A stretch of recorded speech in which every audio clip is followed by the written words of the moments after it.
the Americans or the Pauls and that they've recently put on the Challenger Games, didn't they? That was a bit of a fucking flop, wasn't it? Yeah. Yeah. You could say that. And I saw you were kicking off on Twitter a few weeks ago. I always kick off on Twitter. Coming for my job, I think, mate. What talk us through that? Was that your idea? Was it stolen from you? Yeah, it was a bit of a weird one.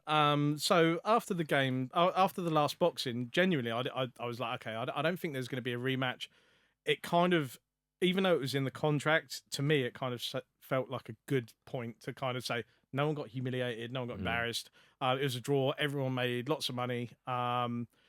Let's kind of move on to the next thing, because the thing is with YouTube and YouTube events is the analogy I would always use. It's like getting your kids Christmas Day, your kids around the tree. They open up one of the presents. They get really excited. Go, wow, this is amazing! It's amazing. They play with it for like 10 minutes, and they're like, oh, what's the next present?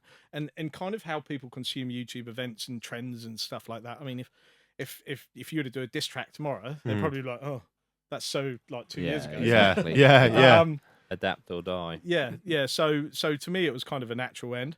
So I was thinking about what's next, and the idea of a kind of transatlantic events company, should we say, which is Americans and UK kind of doing battle against each other in any type of challenge. And funny enough, what I pitched to them, it was called Challenger League. Right. Not Challenger Games, but Challenger League. And I had numerous meetings with them. The idea being that maybe Jake or Logan, preferably Logan, because he's a bit of a nicer guy than Jake. Right. Much nicer guy than Jake. Wow. Reluctantly, I quite like Logan. Really? Yeah. Really reluctantly, he is actually an okay guy. Is he?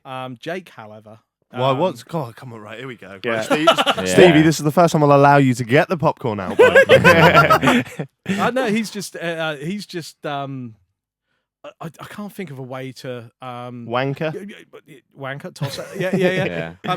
You know, them programs that you have on the cable channels. The cable channels sound so old. But where it's like Beverly Hills Kids and stuff, and there's just all these pretentious fucking arseholes. Yeah. That just literally want everything spoilt rotten. That's exactly what he's like. There's just not anything redeeming about him at all. Whereas Logan would at least say, "Hey Stu, how you doing?" and come and shake my hand. He would just sit there, just looking angry. And wow. Always remember when after the weigh-in of KSI v Logan, the first one, we brought Jake and Logan into the Manchester Arena to see the ring. And the first time he starts kicking off, he's like, "This ain't a 20-foot ring." I was like, "It's a 20-foot ring." He goes, "No," and he's like kicking off, going, "I'm not going to fight. I'm going to sue your ass." Blah blah blah. Sue him, shouting to his management. I'm like, "It's a 20-foot ring." And he's like, and we got a guy, Mike from Ringcraft, who they do all the rings for literally all of professional boxing. And we get him along. He goes, "It's a 20-foot ring, mate." I was like, "Look, it's a 20-foot ring." But the Americans, we measure 20 foot from post to post. Right. They measure 20 foot from inside the ring. Right. So it's like, fuck. yeah. So it's like, look, you're in England. You changed to our currency. It's a 20-foot ring. Yeah. If Anthony Joshua asked for a 20-foot ring, this is what he'd get. So he was threatening to sue. Do you not think that's just him trying to like stamp his authority on it? Like, does it really? This could be an ignorant question on my behalf, but does it really matter if it's half a foot out? Well, it certainly shouldn't matter for Jake and Deji's fight because he's not going to be wanting to use the space and having Deji chase. He's just, at that time, although Deji really performed well and unexpectedly well, everyone thought, oh, it's going to be over in a round. He's just going to knock him out. And even Logan's like, "Hey man, calm down, bro. It's okay." Yeah. And then we're walking around and we're showing him where the ring walk's going to be. He's like, "Okay, what I want is 4 security that side, 4 security that side. I want to hold umbrellas up as I do my ring walk." He goes, "Because people might throw water on me." And he was like, "What is being done to stop people throwing things at me?" I'm like, "Mate, they don't like you. This is an English crowd. They're probably going to throw things at you." He goes, "Well, I want umbrellas up." And he literally, and to the day, I just ignored him. I go, "Okay, Jake, we'll get you umbrellas up." Yeah. And just kind of on the day, I was like, "Nah."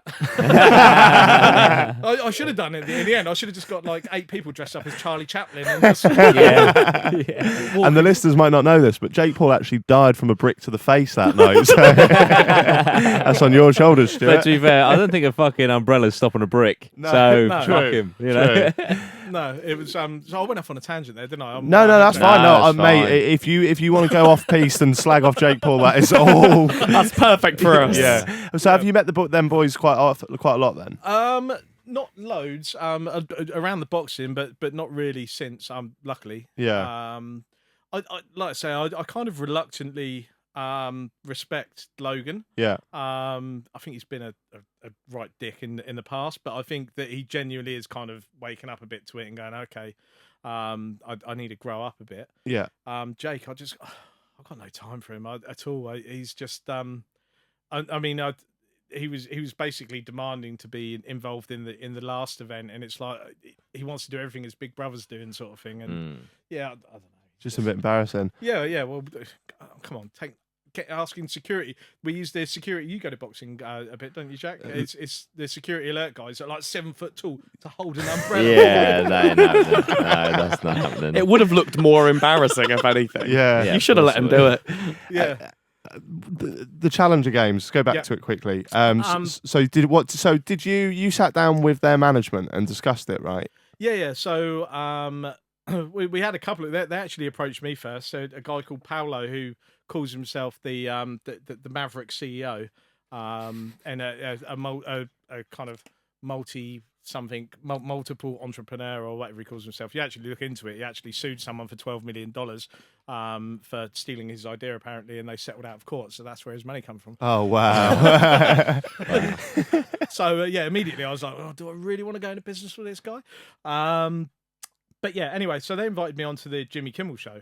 Not actually on it as a guest. That'd be quite cool. Yeah. Into the green room. So Right. the producer of Jimmy Kimmel Live, the CEO of Maverick, and this other guy who used to own a lot of college football channels that he sold to ESPN. Right. And we had several meetings, and they're like, "What do you think the next thing is?" And I was like, "Okay, we need a challenger league, basically a platform, a channel."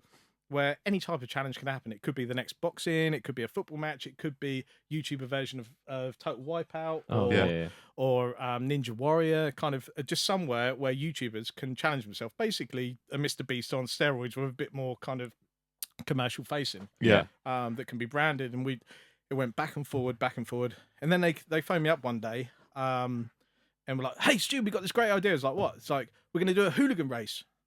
I was like, what? A hooligan race. What's that? So it's basically Harley Davidsons on Speedway. It's basically Speedway, but in Harleys. Oh, right. Okay. Right. And I was like, okay, yeah, that's probably not going to work. They're like, no, but we've got a place in LA that the X Games are on, and we can have a day, we can sell thousands of tickets. I'm like, you won't. And it went back and forward. And I said, we should do something else. And then, and then I saw Challenger Games was announced with no further notice to me. And I think basically what they did is the ideas that I pitched them, they just bastardized them and kind of thought they knew best, because anyone could see that an athletics event is not going to be that engaging. I think they even forgot the tug of war at the end. It was a bit of a weird thing to finish an athletics event off. Let's have tug of war. Yeah. It's like primary school. Yeah. What were they supposed to do? Tug of war? Yeah. They just completely binned it off. No one knows why, but I think they realised it was a really shit idea, maybe. But Really? Because it was a flop of an event, right? yeah, about 300 people turned up. Bearing in mind, they had the biggest YouTubers and creators in the US there. Wow. And they had VIP tickets that didn't sell, and it was just It looked so empty. Yeah, it looked dreadful. Yeah. it was out in Long Beach. It was just, everything was just a bit weird, and it just smacked of Logan and Jake's management team, who just they're I think they're earning a nice living out of Logan and Jake, but when it comes to actually executing ideas, they're not very good. I mean, the first boxing with Logan Paul, that nearly didn't happen purely because their management are just so impossible to deal with. Really? We were literally half an hour away from going on Keemstar and shutting the whole thing down and just saying we're not doing it now, and just exposing how crap they were through the process. And then finally they woke up just before we were about to go on the Keemstar, and we stayed up till 4 a.m. and got the contract signed in the end. Wow. But throughout, when Logan was when JJ was apparently dodging Logan, and he went to the gym where JJ was and put that bit of paper, because he didn't actually have a contract. He just put a bit testing. a bit of paper with contract written on it. Me and Liam, JJ's agent, was sitting there waiting for a call with Paolo and Jeff to sign off the event. Meanwhile, Logan's on a private jet going to a gym to make a video saying, "You're not replying to us." It was almost comical. Wow. I do feel like I'm going to come from a place of bias, but I do feel like the British guys are the guys that are getting shit done, whereas them two especially are kind of like the kind of clowns. Is it? Would you agree or? Yeah, they have. I mean, you only have to see the failure of the Challenger Games because they decided to come up with the idea and concept and everything themselves, and then go, "Hey, let's go and do it without anyone, without listening to anyone on what would actually happen." As an example of how bad they were of doing events, right? And fake marriages for $60 as well. Yeah, yeah. What's that about? I mean, I know we've all got to earn a living, right? But, yeah. So, are they legally married now? Then I would say that's as fake as Logan Paul's brain scan video. Yeah. What is that about? I see you tweet about this the other day. Well, they're professional boxers now, right? So they have to have a full brain scan, right? But yet Logan a couple of months ago did a video saying, "I've got holes in my head. Here's my brain scan," and showing pictures of his brain with holes in. It's like, well, you wouldn't get a pro license if. Yeah. Is he actually colourblind as well? Because he did that video, didn't he, like 2-3 years ago, saying he's colourblind. No, I'm a strawberry. Okay, mate. Have you seen that one? No, that's brilliant. This was like before people really knew about him on YouTube. Like, this is old news, so a lot of people might switch off it, but it's fucking funny. It is funny. Like, he did a video where he claimed he was colourblind because it'd basically he was doing a brand deal for these glasses that can help you see colours more. Yeah. And he goes up to the LA Griffith Observatory and he puts them on. He's like, and he starts crying because he can see colours for the first time. But a few weeks earlier. But yeah, a few weeks earlier, he buys a light, isn't it? A light. Yeah, with the controller that you can change all the colours. And he's like, "Oh, green, green. I'm a strawberry." It's like, mate, oh, for God's sake, you're not even fucking self-aware at this point. I saw Jake tweeted like yesterday or the day before that Tana's pregnant as well. It's probably all bollocks. Tana. Is that what is her name? Tana. Oh, I say Tana. yeah, but that's how I speak. I say laugh, grass, bath. No, you don't. Yes, I do. You don't say laugh, grass, and bath. You're from Norwich. Can we please not go there? Anyway, Tana. Yeah. Tana Mojo. Yeah. Yeah, he said she's pregnant. She's probably not. I assume she's do you not. think they're married? No. They I'm pretty sure they've now said that it's bollocks. Oh, have they? Everything they do is constructed. And some of it, you got to realise their audience will kind of lap it up. Yeah. I mean, Jesus, the amount of stuff that we used to believe when we were kids, watching some of the programs and stuff. I still believe in Santa Claus when I was 18. I